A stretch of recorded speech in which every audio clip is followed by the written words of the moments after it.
வணக்கம் உறவுகளே, எல்லோரும் எப்படி இருக்கீங்க? நல்லா இருக்கீங்களா? இன்றைக்கி சித்ரா அஃபிஷியல் குக்கிங் சேனலில் இன்றைக்கி வீடியோ வரப்போகுது. பாருங்கள், எல்லோரும் சப்போர்ட் பண்ணுங்கள். இன்றைக்கி நம்ம சேனலில் என்ன வீடியோ வருதுன்னா, பூண்டு குழம்பு. ஏன்னா இப்போ மார்க்கெட்டில் பூண்டு விலையெல்லாம் குறைஞ்சிருச்சு. கிலோ வந்து 130 ரூபா, 120, 100 விற்கிது. சைஸை பொறுத்து விற்கிது பூண்டு. அதனால் பூண்டு தான் நம்ம வாங்கிட்டு வந்து குழம்பு வைக்கலாம் அப்படின்ட்டு பூண்டு நான் தோல் உரித்து வச்சுருக்கேன். அது எப்படி குழம்பு வைக்கலான்னு பார்க்கலாம். வாங்க பார்ப்போம். அதுக்கு தேவையான பொருள் என்னென்ன: வெங்காயம் 2 தக்காளி, பூண்டு 4, கருவேப்பிலை தழை போட்டு வணக்கிறேன். ஆட்டி தான் வைக்க போகிறோம் பூண்டு குழம்புக்கு. தேங்காய் கொஞ்சம் அரைச்சி வச்சுருக்கேன் பொடியாக. பூண்டு அதுக்கு தேவையான அளவு.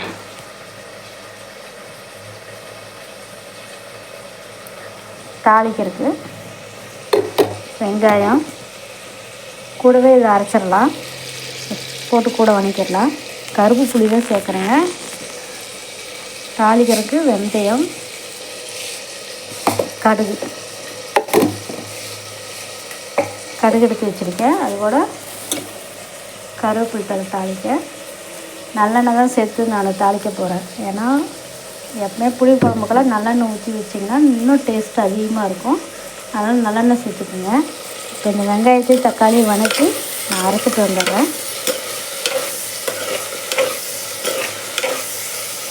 வணங்கிட்டு நல்லா.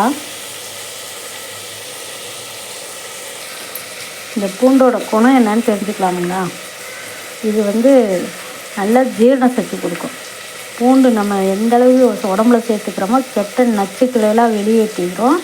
நல்ல பசி கொடுக்கும். அதிகமாக பூண்டு சேர்த்து நீங்கள் வைக்கிற குழம்பு ஜீரண சக்தியும் நல்லா கொடுக்கும். வெங்காயத்தோட நன்மை என்னன்னு உங்களுக்கு தெரியும். இதுலேயும் வைட்டமின் அதிகம், இதுலேயும் வைட்டமின் அதிகம். இது வந்து புரதச்சத்து, கொலஸ்ட்ரால் அதிகமாக இருக்கிறவங்க இதை அடிக்கடி எடுத்துக்கணும். ஏன்னா அதுதான் வந்து கெட்ட கொழுப்புக்களையெல்லாம் கரைச்சி வெளியில் எடுக்கிறோம். நமக்கு ஜீரண சக்தி அளவுக்கு அதிகமாகவே கொடுக்கும். சரிங்களா?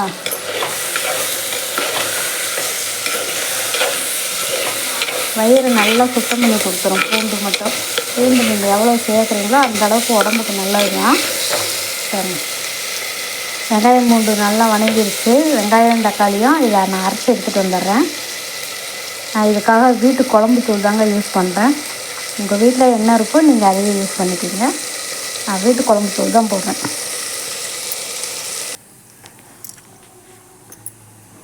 வணக்கி அரைச்சிட்டு வந்துட்டேன் மக்களே. இப்போ வந்து அடுப்பு பற்ற வச்சிட்டேன். எண்ணெய் ஊற்றிருக்கேன். இப்போ தாளித்து எடுத்துக்கலாம்.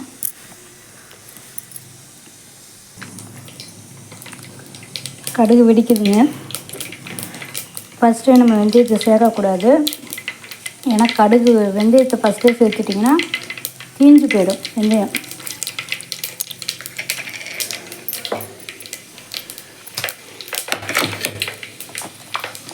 இப்போ பூண்டு சேர்த்துக்கிறேன்.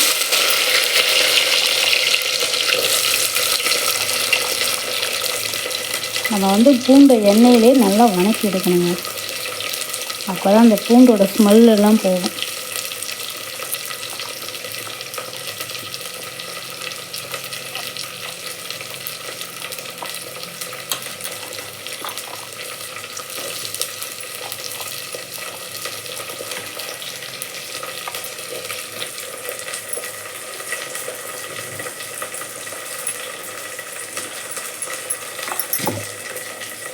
பூண்டு நம்ம பாதி வந்து வணக்கினதுக்கப்புறம் வெங்காயத்தை சேர்த்து வணக்கலாம்.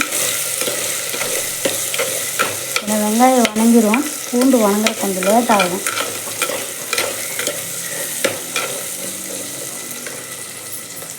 வணங்கினதுக்கப்புறம் பூண்டு வதக்கினதுக்கப்புறம் உங்கள்கிட்ட காட்டுறேன். பாருங்கள், பூண்டு இந்த அளவுக்கு வணங்கினா போதும். இது மண்பானையில் வைக்கிற குழம்பு நச்சுத்தன்மை எதுவும் இருக்காது. குழம்பு டேஸ்ட்டாக இருக்குங்க.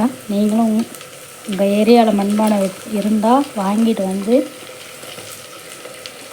கழுநீர் தண்ணி ஊற்றி வச்சு நல்லா ஒரு வாரத்துக்கு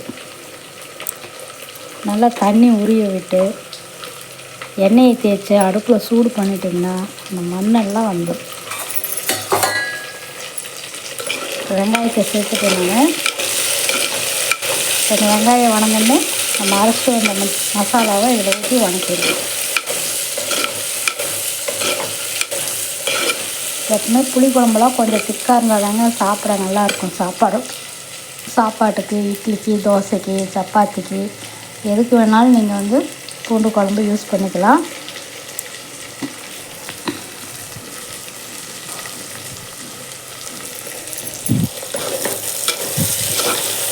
பூண்டில் அவ்வளோ நன்மை இருக்குதுங்க, கொஞ்சம் நன்றே இல்லை, அவ்வளோ நன்மை இருக்குது பூண்டுலேயும் சின்ன வெங்காயத்துலேயும். நான் சின்ன வெங்காயம் தான் சேர்த்துருக்கேன், நீங்களும் சின்ன வெங்காயம் சேர்த்துக்குங்க, அதான் உடம்புக்கு ரொம்ப நல்லது. வெங்காயம் வணங்கட்டும். வெங்காயம் வணங்கிடுச்சு. அரைச்சி வச்ச மசாலாவை இதில் சேர்த்திக்குவோம். அதையும் ஒரு வணக்கலாம்.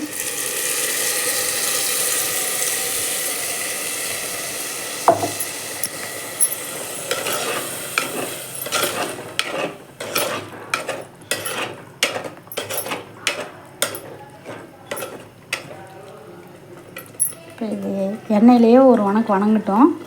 இப்போ அதுக்குள்ளே ஜார் கழுவி எடுத்துக்கலாம். தேவையான அளவு தண்ணி சேர்த்தாச்சுங்க. இப்போ பெருங்காயத்தூள் சேர்த்துக்கிறேன். நம்ம ஊர் குழம்புக்கு இந்தியர்கள் தமிழ்நாட்டில் பெண்கள் வைக்கிற குழம்புக்கு மருத்துவ குணம் அதிகம். தேவையான அளவு உப்பு,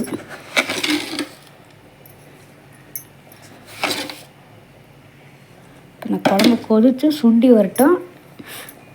சாப்பாடு ரெடியாக இருக்குதுங்க. குழம்புக்காக வெயிட்டிங். குழம்பு சுண்டி வந்தோடனே சாப்பிட போகிறேன்.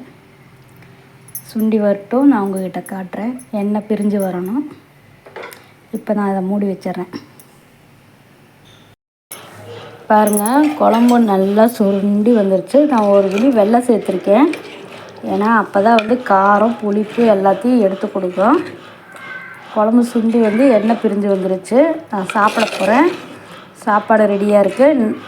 நீங்களும் உங்கள் வீட்டில் செஞ்சு சாப்பிடுங்க. எப்படி இருக்குன்னு கமெண்ட் பண்ணுங்கள். ஃபேஸ்புக்கு, யூடியூப்பு எல்லோரும் வீடியோ பார்க்குறீங்க நிறைய பேர். ஆனால் ஒரு சப்ஸ்கிரைபோ ஃபாலோவோ கொடுக்க மாட்டேங்கிறீங்க. அது ஏன்னு எனக்கு தெரில. ஃபாலோ பண்ணுங்கள். எங்களை மாதிரி சின்னதாக இப்போ தான் ஆரம்பிச்சிருக்க சேனலுக்கெல்லாம் நீங்கள் சப்போர்ட் கொடுக்காம யார் கொடுப்பா? சரி மக்களே, நான் சாப்பிட போகிறேன். எனக்கு பசிக்குது. நீங்களும் உங்கள் வீட்டில் நான் சாப்பிடுங்க. இந்த பூண்டு குழம்பு செஞ்சு சாப்பிடுங்க. நல்லா பசி கொடுக்கும் உங்களுக்கு. கெட்ட கொழுப்பெல்லாம் கரைக்கும். ஜீரண சக்தி நல்லாவே இருக்கும். சரிங்களா? ஓகே மக்களே, பாய்.